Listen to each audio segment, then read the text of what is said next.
உத்திரம் உத்திர நட்சத்திரம் பார்த்திங்கன்னா ஐயப்பன் பிறந்த நட்சத்திரம்னு சொல்லுவாங்க.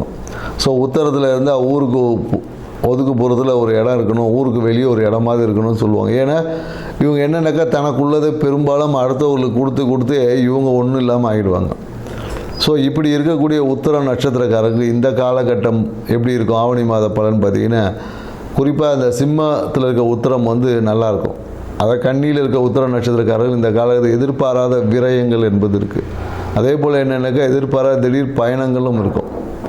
ஸோ அதனால் மேலும் என்னென்னாக்கா தேவையற்ற பிரச்சனையில் சிக்குவது, கண்ணியில் இருக்கிற உத்திர நட்சத்திரக்காரங்க பார்த்திங்கன்னா தேவையற்ற பிரச்சனைகளை சிக்குவதற்கான வாய்ப்புகள்லாம் இருக்குது. ஸோ அதனால் இந்த காலகட்டத்தில் மிகுந்த கண்ணில் விளக்கெண்ணெய் விட்ட மாதிரி இருக்கும். ஏன்னா சுற்றத்தால் நீங்கள் ஏதோ ஒரு விஷயங்களை பேசுவீங்க, இல்லை ஏதோ ஒரு விஷயத்தை கொடுப்பீங்க, அதுவே உங்கள் கைக்கு உங்களுக்கு பிரச்சனையாக வருவதற்கான வாய்ப்புகள் இருக்குது. ஸோ அதனால் இந்த காலகட்ட சூழல்கள் அந்தளவுக்கு சரியில்லை. ஸோ மிகுந்த எச்சரிக்கையாக இருங்க. ஏன்னா இன்னும் 2 மாதத்துக்கு அப்புறமா செவ்வாய் பகவான் துலா ராசிக்கு போனதுக்கப்புறம் உங்கள் வாழ்க்கை சிறப்பாக இருக்கும். ஸோ மிகுந்த கவனத்துடன் இந்த விஷயத்தை கையாளலாம். முடிஞ்சால் நீங்கள் கண்ணியில் இருக்க உத்திர நட்சத்திரக்காரங்க ஏதாவது நீங்கள் முயற்சிகள் எடுத்திங்கன்னா விநாயகருக்கு ஒரு சிதறு தேங்காய் உடைத்து விட்டு எடுத்து பாருங்கள், அந்த காரியம் எல்லாமே சக்ஸஸ் ஆகும். அது இல்லாமல் எடுத்திங்கன்னா இந்த காலத்தில் குறிப்பாக ஜாமீன் கையெழுத்து போடுவதை தவிர்த்துக்கணும். அது இல்லாமல் எடுத்திங்கன்னா சிதறு தேங்காய் விடாமல் முயற்சி எடுக்கக்கூடிய விஷயங்கள் ஒரு அடல்ட்ஸை பிரச்சனையை தாண்டி தான் வெற்றி அடையும். ட்ரை பண்ணி பாருங்கள். நன்றி, வணக்கம். அனைவருக்கும் வணக்கம். நான் உங்கள் மோசஸ், உளவியல் ஜோதிடர், வாஸ்து கன்சல்டன்ட், சென்னையிலேருந்து. என் உயிரான ஈசனை முன்னிறுத்தி எவனார்களாலே அவன்தான் வணங்கி இந்த ஆவணி மாத பலன் இதை நம்ம பார்க்க போகிறோம். ஏன்னா இந்த ஆவணி மாதம் பார்த்திங்கன்னு வச்சுக்கிங்களேன், காலபுருஷ தத்துவத்துக்கு 5ஆம் அதிபதியான சூரிய பகவான் தன் வீட்டிலேயே ஆட்சி பெறுவார். ஸோ அப்போ ஆட்சி பெறும்போது என்னென்னாக்கா இந்த பூர்வ புண்ணியம் என்பது இயற்கையாகவே இந்த காலகட்டத்தில் ரொம்ப செழிப்பாக இருக்கும், வளமாக இருக்கும் அப்படின்னு சொல்லுவாங்க. ஏன்னா நம்ம பூர்வ புண்ணியம் அப்படின்னோடனே உடனே நம்ம சொந்த ஊருக்கு தான் நினைப்போம். அப்படி கிடையாது. நமக்குள்ளேயும் ஒரு பூர்வ புண்ணியம் இருக்குது, நம்ம உடம்புக்குள்ளேயும் ஒரு பூர்வ புண்ணியம் தன்மைகள் இருக்குது.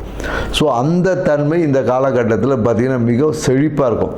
அதனால தான் பெரும்பாலும் பார்த்திங்கன்னா இந்த காலகட்டத்தில் நிறைய சுப நிகழ்வு பண்ணுவாங்க. திருமணம் பண்ணுவாங்க, நிறைய பார்த்திங்கன்னா ஆடி மாதம் முன்னாடி எல்லா திருவிழாக்களாக அப்படியே இருக்கும். ஆவணி மாதம் பார்த்திங்கன்னா நிறைய சுப நிகழ்வுகள் பண்ணுவாங்க. ஏன்னா இந்த காலகட்டத்தில் சூரியனோட தன்மை நல்லா இருக்கும்போது, ஆத்மகாரகன் இல்லையா சூரியன். ஸோ அப்போ ஆத்ம பலம் இயற்கையாகவே எல்லாருக்கிட்டையும் பெருகி இருக்கும் இந்த காலகட்டத்தில். அதுவும் இந்த காலம் இன்னொன்றாக்கா இந்த வருஷம் பார்த்திங்கன்னு வச்சுக்கோங்க, கேது பகவானும் 5ஆம் இடத்துல இருக்கார். ஸோ அப்போ என்னென்னாக்கா கேது என்னென்னாக்கா ஞானக்காரகர். ஏன்னா பொதுவாக பார்த்திங்கன்னா சூரியன் தான் பார்த்திங்கன்னா நம்ம ஆத்மகாரகன் சொல்கிறோம் இல்லையா. ஏன்னா இந்த ஆத்மகாரகன் எந்த ராசியில் வலுவாக இருக்கோ இல்லை பலமாக இருக்கோ அந்த ஜாதகர் பார்த்திங்கன்னா மிகுந்த உச்சத்தில் இருப்பார். ஏன்னா பார்த்திங்கன்னு வச்சுக்கலாம், ஏன்னா ஆத்ம பலம் தான் தேவை. அதுக்காக தான் ஆன்மீகத்தை நம்ம நாடுறோமே. ஏன்னா இன்றைக்கி நிறைய பேர் ஆன்மீகத்தை எதுக்கு போகிறோன்னே தெரில. நம்மளோட ஆத்ம பலத்தை அதிகரிக்கிறதுக்கு தான் நம்ம இன்றைக்கி ஆன்மீகம் இந்த பரிகாரம்லாம் செய்கிறோம் இல்லையா. இது எல்லாமே உங்களோட ஆத்ம பலத்தை இன்க்ரீஸ். அப்படி இருக்கக்கூடிய சூரிய பகவான் இந்த ஆவணி மாதத்தில் அவர் சொந்த வீட்டில் இருந்து அப்படியே ஒரு ஆட்சி பண்ணும் போது எப்படி இருக்குன்னு பாருங்கள்.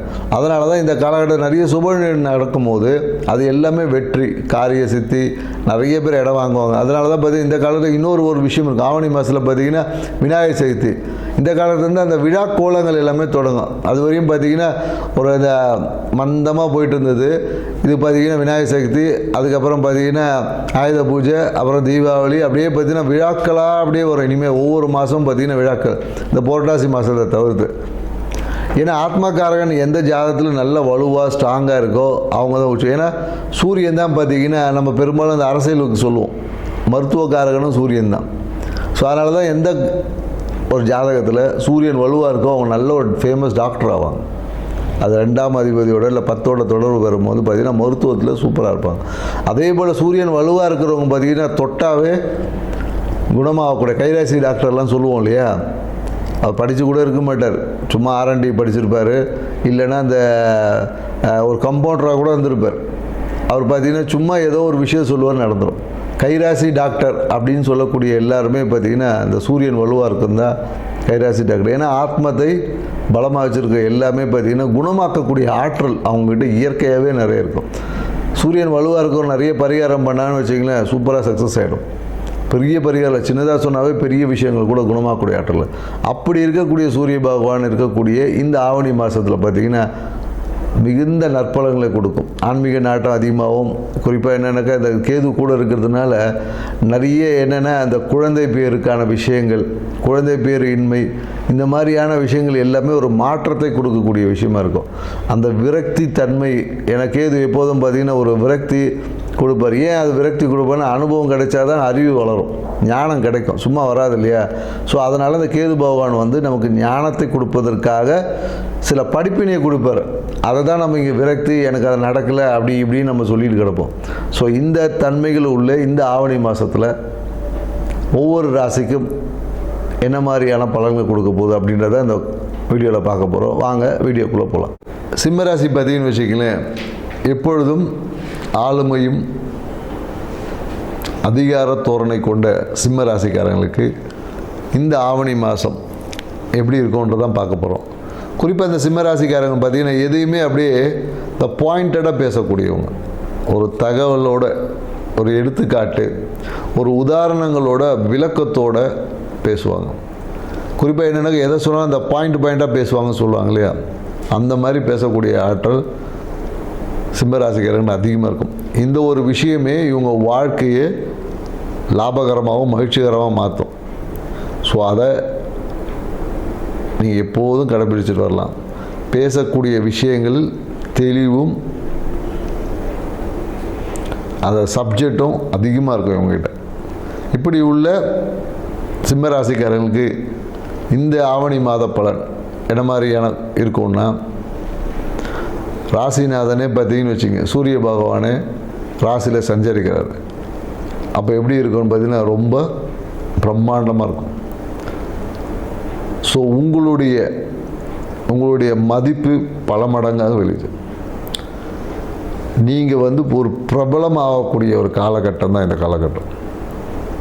பிரபலமாகிறது எல்லாம் பணம் செலவு பண்ணிட்டு உட்காந்துட்டு இருப்பான். ஆனால் உங்களை தேடி பிரபலமான விஷயங்கள் வந்து சேரும். நீங்கள் இந்த காலத்தில் எப்படி இந்த ஃபோக்கஸ் போட்டு ஆலோஜன் போட்ட மாதிரி உங்களுடைய செல்வாக்கு, அந்தஸ்து, புகழ் இது எல்லாமே பார்த்திங்கன்னா மிகப்பெரிய அளவில் விரிவடையும். எவ்வளோ விரிவடைஞ்சாலும் மனசுக்குள்ளே ஒரு விரக்தி என்பது இருக்கும். எதையாச்சும் ஒன்று யோசித்து ஒரு சிந்தித்து இனம் புரியாத ஒரு விரக்தி தன்மை வந்து எப்போதும் உங்ககிட்ட இருக்கும். மேலும் 2 செவ்வாய் பகவான் சஞ்சரிக்கிறதுனால பாக்கியத்தின் மூலயமாக ஒரு வருமானம் என்பது இந்த காலகட்டத்தில் உங்களுடைய இஷ்ட தெய்வ வழிபாடை நீங்கள் பண்ணிங்கன்னா வருமானம் பல மடங்காக மாறும். தந்தைக்காக ஒரு மருத்துவ விரயம் ஏற்படுவதற்கான சாத்தியக்கூறுகள் இருக்குது. தாய் வழி உறவு லாபத்தை கொடுக்கும். மன மகிழ்ச்சி பல மடங்காக பெருக்கும். இந்த காலகட்டம்னாக்கா சொத்து வழியில் ஆதாயம் இருக்கும். ஏதாவது ஒரு பொருளை விற்று வாங்கிறது, இல்லை சொத்து வாங்கிறது, இந்த மாதிரியான விஷயங்கள் வந்து வாழ்க்கையை மன மகிழ்ச்சிக்கான விஷயமா இருக்கும்.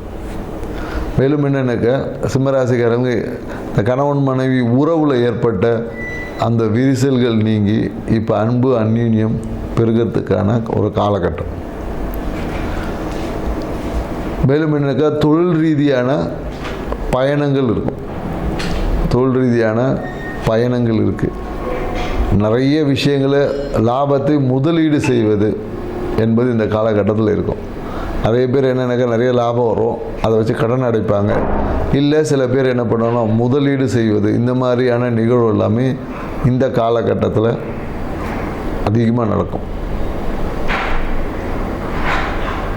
8ல் இருக்கக்கூடிய சனி பகவான் பார்த்திங்கன்னா வக்கரமாக இருக்கிறதுனால எதிர்பாராத திடீர் நிகழ்வுகள் வந்து இருக்கும். நம்ம சூழ்நிலைகள் வந்து நம்ம ஒரு பிளான் போட்டிருப்போம், அந்த பிளான் என்பது சரியான முறையில் எக்ஸிக்யூஷன் பண்ண முடியாமல் சிறு தடமாற்றம், தாமதங்கள் வந்து இருக்கும். அதை இல்லாத நீங்கள் பொருட்படுத்தாமல், ஆனால் எப்படியும் ஜெயிக்க போகிறது நீங்கள் தான். ஸோ அதனால் எதையும் கடந்து ஜெயிக்கக்கூடிய ஆற்றல் உங்களுக்கு இருக்கும். குறிப்பாக இந்த காலகட்டத்தில் என்னென்னாக்கா ஜீரண கோளாறை கொஞ்சம் சரி பண்ணிக்கோங்க. இந்த கணுக்கால் சார்ந்த விஷயத்தில் ஏதாவது சிறு உபாதைகள் வந்து போகும். இந்த ஆவணி மாதத்தை உங்கள் வாழ்க்கையில் சிறப்பான ஆவணி மாதம் மாற்றணும்னா நீங்கள் என்ன செய்யலாம் அப்படின்னு பார்த்தீங்கன்னா, இந்த வெள்ளிக்கிழமையில் மகாலட்சுமி வழிபாடை செஞ்சு, குறிப்பாக இந்த புளி சாதம் இருக்கு இல்லையா, புளி சாதத்தை நீங்கள் தானமாக பண்ணி பாருங்கள். அப்படி இல்லைன்னா தயிர் சாதத்தை நீங்கள் தானமாக பண்ணி பாருங்கள். இந்த ஆவணி மாதம் உங்கள் வாழ்க்கையில் மிகுந்த மகிழ்ச்சிகரமான ஆவணி மாதம் அமையும். செஞ்சு பார்த்து வாழ்க்கையை சிறப்பாக வச்சுக்கங்க. நன்றி, வணக்கம்.